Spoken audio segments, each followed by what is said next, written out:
नमस्ते दोस्तों, मैं सरिता तिवारी और आप सभी का मेरे YouTube चैनल कल की खबर में बहुत बहुत स्वागत है। आज इस वीडियो में हम मार्गशीर्ष माह में किए जाने वाले महालक्ष्मी व्रत की कथा के बारे में जानेंगे। तो चलिए जानते हैं मार्गशीर्ष माह में किए जाने वाले महालक्ष्मी व्रत कथा के बारे में। भारतवर्ष से सौराष्ट्र देश में द्वापर युग की यह कहानी हुई है। सौराष्ट्र में उस समय भद्रश्रवा नाम के राजा थे। वह बड़े पराक्रमी थे। उनकी रानी का नाम सूरत चंद्रिका था। रानी दिखने में सुंदर, सुलक्षणी तथा पतिव्रता थी। उन दोनों को 7 पुत्र और उसके बाद एक कन्या का वरदान मिला। कन्या का नाम श्यामबाला था। एक बार महालक्ष्मी जी के मन में आया कि जाकर उस राजा के राजप्रसाद में रहे। इससे राजा को दुगनी धन दौलत की प्राप्ति होगी और वह इस धन दौलत से वह अपनी प्रजा को और सुख दे पाएगा और वह स्वार्थी की तरह केवल अपने ऊपर ही खर्च नहीं करेगा। यह सोचकर श्री महालक्ष्मी जी ने बूढ़ी ब्राह्मणी का रूप धारण कर हाथ में लाठी लिए हुए लाठी के सहारे रानी के द्वार तक पहुंची। यद्यपि उन्होंने बूढ़ी औरत का धारण रूप किया था, पर उनके चेहरे पर देवी का तेज था। उन्हें देखते ही एक दासी सामने आई। उनसे उनका नाम, धाम, काम, धर्म पूछ डाला। वृद्ध ब्राह्मणी का रूप धारण किए हुए माता लक्ष्मी ने कहा, बालिका, मेरा नाम कमला है। मेरे पति का नाम भुवनेश है। हम द्वारिका में रहते हैं। तुम्हारी रानी पिछले जन्म में एक वैश्य की पत्नी थी। वह वैश्य गरीब था। दरिद्रता के कारण हर रोज घर में झगड़े होते थे तथा उसका पति रोज उसे मारता था। इन बातों से तंग आकर वह घर छोड़कर चली गई तथा जंगल में खाली पेट भटकने लगी। उसकी इस दुर्दशा पर मुझे दया आई। तब मैंने उसे सुख संपत्ति देने वाली श्री महालक्ष्मी की कथा सुनाई। मेरे कहने पर उसने श्री महालक्ष्मी का व्रत किया।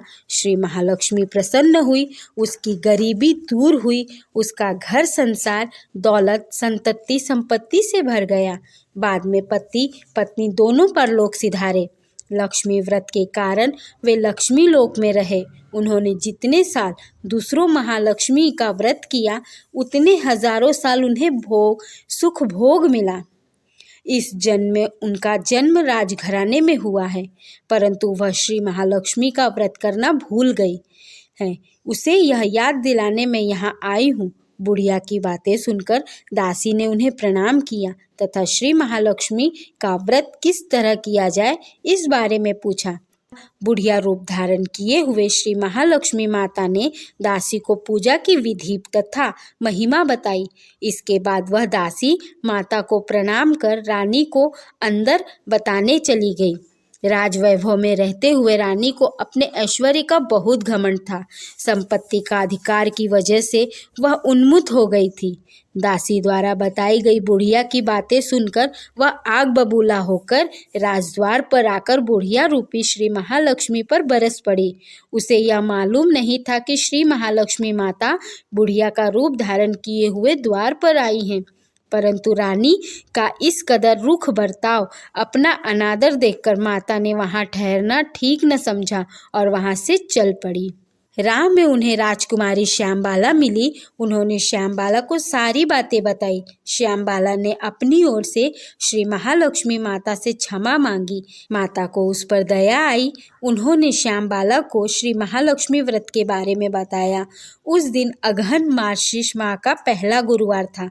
श्यामबाला ने परम श्रद्धा से श्री महालक्ष्मी का व्रत रखा। फलस्वरूप राजा सिद्धेश्वर के सुपुत्र मालाधर से उसका विवाह हुआ। वह धन दौलत ऐश्वर्य वैभव से माला माल हो गई। पति के साथ ससुराल में आनंद से दिन बिताने लगी। इधर श्री महालक्ष्मी का रानी पर प्रकोप हुआ। फलस्वरूप राजा भद्रश्रवा का राज्य एवं कारोबार नष्ट हो गया। यहाँ तक कि खाने के लाले पड़ गए। ऐसी हालत में एक दिन रानी ने राजा से निवेदन किया, हमारा दामाद इतना बड़ा राजा है, धनवान है, ऐश्वर्यशाली है, क्यों न उसके पास जाएं, अपना हाल उसे बताएं, वह जरूर हमारी मदद करेगा। इस बात पर राजा भद्रश्रवा दामाद के पास रवाना हुए। राज्य में पहुंचकर एक तालाब के किनारे थोड़ी देर विश्राम लेने के लिए ठहरे। तालाब से पानी लेने आते जाते दासियों ने उन्हें देखा। उन्होंने विनम्रता से उनकी पूछताछ की।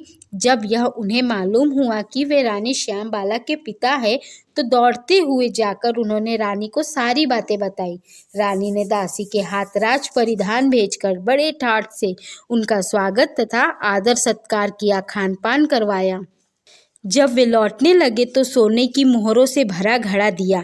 राजभद्रश्रवा जब वापस लौटे तो उन्हें देखकर रानी सूरज चंद्रिका खुश हुई। उन्होंने सोने की मोहरों से भरे घड़े का मुंह खोला, पर हाय भगवान, घड़े में धन के बदले कोयला मिले। यह सब श्री महालक्ष्मी के प्रकोप से हुआ। इस प्रकार दुर्दशा में कई और दिन बीत गए। इस बार रानी स्वयं अपनी कन्या के पास गई। वह दिन अगहन मास का अंतिम गुरुवार था। श्यामबाला ने श्री महालक्ष्मी का व्रत किया, पूजा की, अपनी माता से भी व्रत करवाया। इसके बाद रानी अपने घर आई। श्री महालक्ष्मी का व्रत रखने पर उसे फिर से अपना राजपाट, धन दौलत, ऐश्वर्य प्राप्त हुआ। वह फिर से सुख शांति आनंद में जीवन बिताने लगी। कुछ दिनों बाद राजकन्या श्यामबाला अपने पिता के घर आई। उसे अपने घर देखकर सूरज चंद्रिका को पुरानी बातें याद आई। यही कि श्यामबाला ने अपने पिता को घड़ा भरकर कोयला दिया था और उसे तो कुछ भी नहीं दिया। इस कारण श्यामबाला को अपने पिता के घर आने पर उसका कोई आदर आतिथ्य नहीं हुआ, बल्कि अनादर ही हुआ। पर उसने इस बात का बुरा नहीं माना। अपने घर लौटते समय उसने पिता के घर से थोड़ा सा नमक ले लिया। अपने घर लौटने पर उसके पति ने पूछा, अपने मायके से क्या लाई हो? इस पर उसने जवाब दिया, वहाँ का सार लाई हूँ। पति ने पूछा, इसका मतलब क्या हुआ? श्यामबाला ने कहा, थोड़ा धीरज रखो, यह सब मालूम हो जाएगा।